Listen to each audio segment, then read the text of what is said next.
Ladies and gentlemen, I know you will not believe it, but it's the truth. Personally, I was shocked. Yesterday, in one of my videos, I posed a question to you guys. And the question was simple. Assuming we are in 2027 and you are provided with a ballot paper, and in that ballot paper, there are three choices: Stephen Kalonzo Musyoka, William Ruto, and Kebaso Morara. Who would you vote for? Majority of you guys on this platform picked Kebaso Morara, and I thought, what percentage would this be? Then I decided to conduct an opinion poll on Twitter. The results shocked me. By the time of doing this video, Stephen Kalonzo Musyoka had 16%, William Ruto had 17%, Morara Kebaso had 48%, and those who abstained were 18%. That is on Twitter. Over 1,000 people voted, but of course 3,000 people viewed that tweet. And I then decided to run the same poll on my YouTube channel because I wanted to see whether there would be some variation. Again, the results shocked me further. Let me just get it. These are the results. By the time of doing this video, these were the results. William Ruto, 15%. Kalonzo Musyoka, 21%. Morara Kebaso, 50%. And those who don't care, 14%. So far, 4,700 people have voted in this opinion poll on my YouTube channel. Which means if elections were to be held in the Republic of Kenya today, Morara Kebaso would easily defeat William Ruto and Kalonzo Musyoka, and particularly online, particularly on Twitter and on YouTube. The same would also apply on other social media platforms. And the question which I asked myself, why would Morara outshine Ruto and Stephen Kalonzo Musyoka? That's exactly what I want us to analyze on this video. Because I've seen this guy and it's doing some things which are actually appealing to the emotions of majority of Kenyans. He was in Homa Bay the other day. Serikali bila interest. Nataka niwaulize watu wa Homa Bay. Kuna mtu amekopa deni bila interest akajisaidia hapa Homa Bay? Kuna. Anasema ati yeye ile kitu ya maana kabisa kwa taifa letu ni mtu wa kabila yetu kukua kwa cabinet. Ati sasa amewaekea mtu wenu kwa kabila yenu kwa cabinet. Hiyo inawasaidia namna gani? Hiyo inaweza wasaidia kukula leo jioni?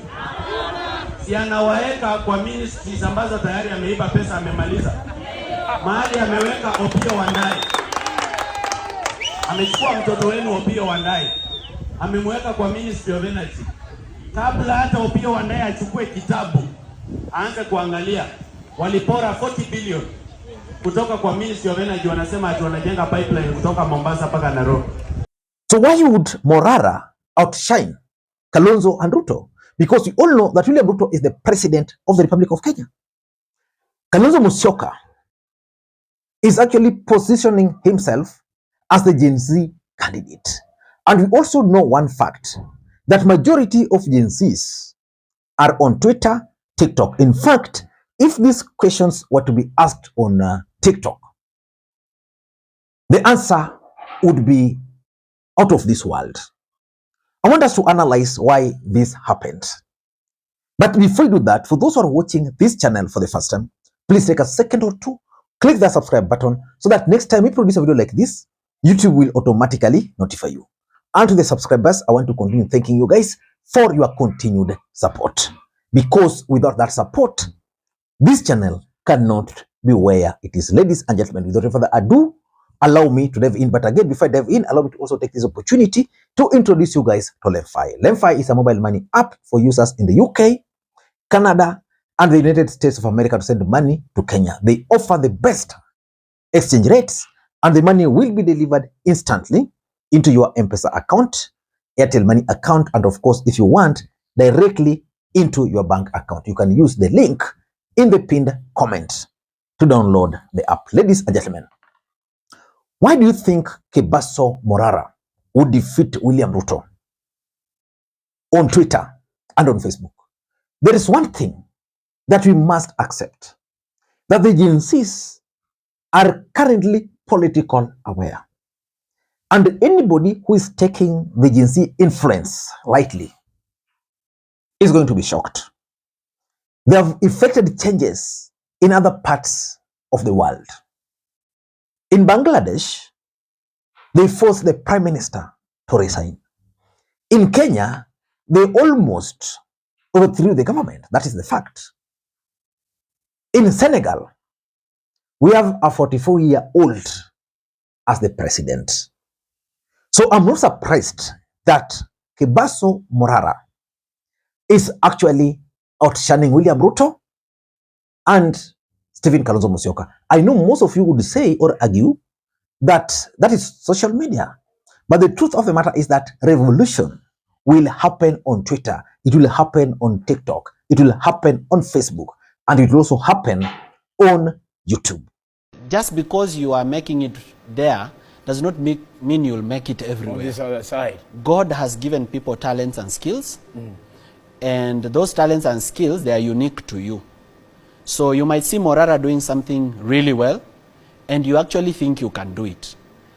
And when you try, you fail miserably. That's why I even tell business people, don't go into a business because somebody else is doing it.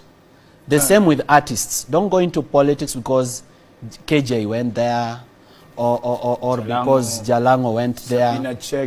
Yeah. Think very keenly about how well you can do. For example, I feel Hussein is a wasted mind in State House.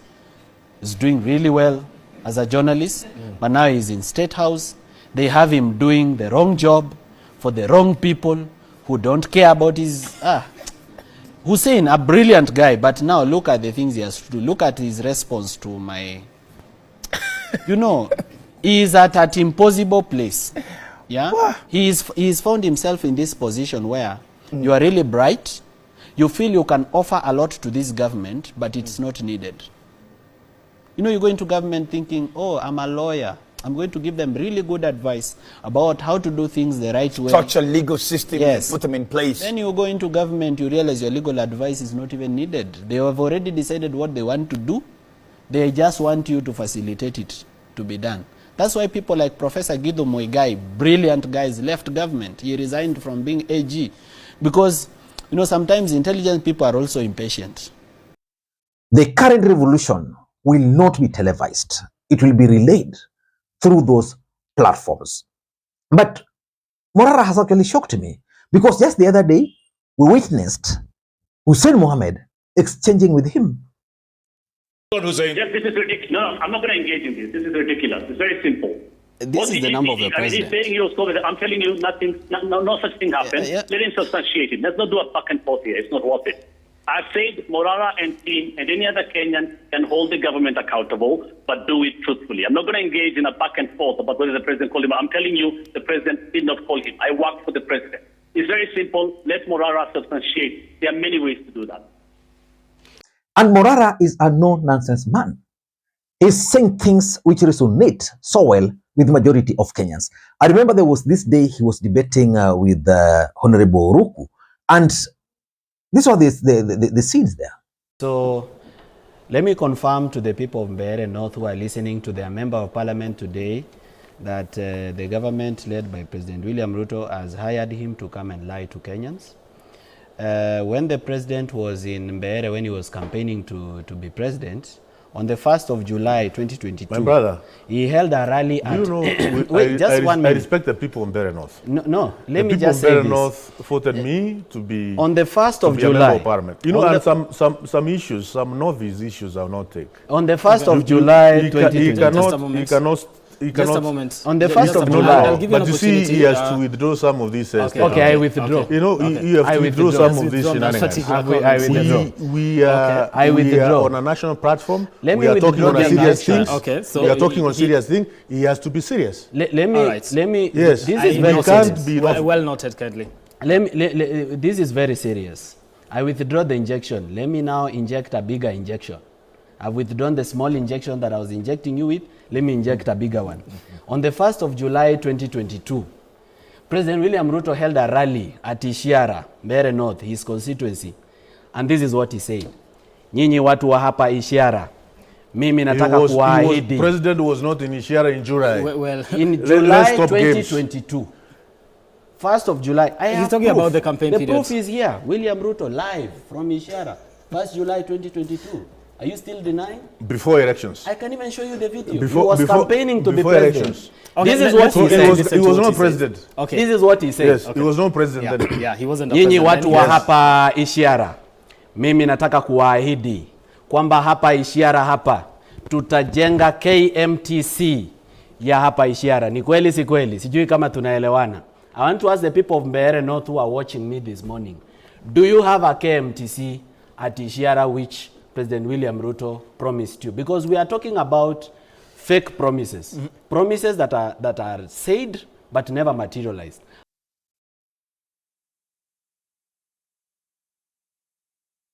But why would majority pick Morara over William Ruto or Stephen Kalonzo Musyoka? Ladies and gentlemen, I have 4 reasons. But before that, allow me to also take this opportunity to thank the following people. You are seeing their names on the screen there for the coffee which they sent to me earlier today. It goes a long way in supporting the channel. A cup of coffee only goes for 200 shillings, but you can do more because it goes a long way in supporting the channel. Ladies and gentlemen, let us dive in. The first reason why Morara is actually rising in popularity is because majority of young people in the Republic of Kenya feels very strongly that Raila Odinga betrayed them.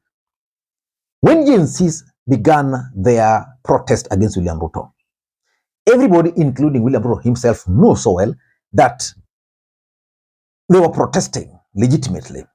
They were not, by that time, hijacked. The Gen Zs advised Raila Odinga at that time that, Baba, we've seen what you've done before. Please, we love you. Wewe kaa kando, let us deal with these guys. Raila Odinga even ended up writing an essay on his Facebook page explaining that it's not going to interfere.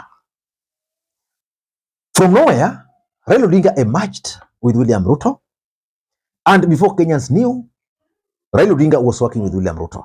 So majority of young people believes that the working relationship between Raila and Ruto is what thwarted their movement. They believe so. So they view Raila Odinga as a betrayer.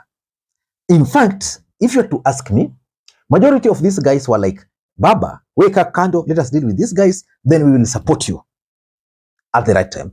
So they had Raila Odinga as, they are the back of Raila Odinga. Then Raila Odinga offloaded them. So currently, Kalonzo is trying to appeal to them, not clicking. Morara is now coming because at some point the Gen Zs were like, let us have leaderless organization, let us have Omtata, let us have Matiang'i. But now one of their own has emerged and they're really excited. Watch this clip here when the people here realize that the guy who was speaking was actually Morara. That tells you that the movement is gaining momentum. Number 2, Morara is also very popular because of the rage against William Ruto. As a matter of fact, today in the Republic of Kenya, William Ruto is very unpopular. The other day I was talking to someone and we're like, what has really happened? There are people who voted for William Ruto just the other day. And these guys are very bitter with Raila Odinga. Not because Raila Odinga has done anything to them, but because Raila Odinga is supporting Ruto. These are people who voted for Ruto. Raila is not supporting Ruto. Why should they have a problem? The truth is, majority of Kenyans are disappointed with William Ruto. And that rage is still there. And William Ruto is not doing anything to show Kenyans that he's changing. And because of that, now majority of Kenyans, I'm talking of online, I don't know whether they'll be translated to votes, because of course, whenever Kenyans go to vote, normally they sometimes leave their brain at home. They only think about it after voting. But that rage against William Ruto is making Kebaso, Morara, very popular. Number 3 is Kalonzo Musyoka's failure to impress. You see, when Raila Odinga entered into a handshake with William Ruto, it was obvious that Kalonzo had the opportunity to win the support of the Gen Zs. I'm not so sure whether Kalonzo Musyoka has managed to win the support of the Gen Zs. He has actually failed to impress them. Why? He's not doing much. He's concentrating on things which don't add value. Why should Kalonzo Musyoka call for a press conference 3 times in a week to talk about Raila Odinga? Why? He's doing nothing for the Gen Zs.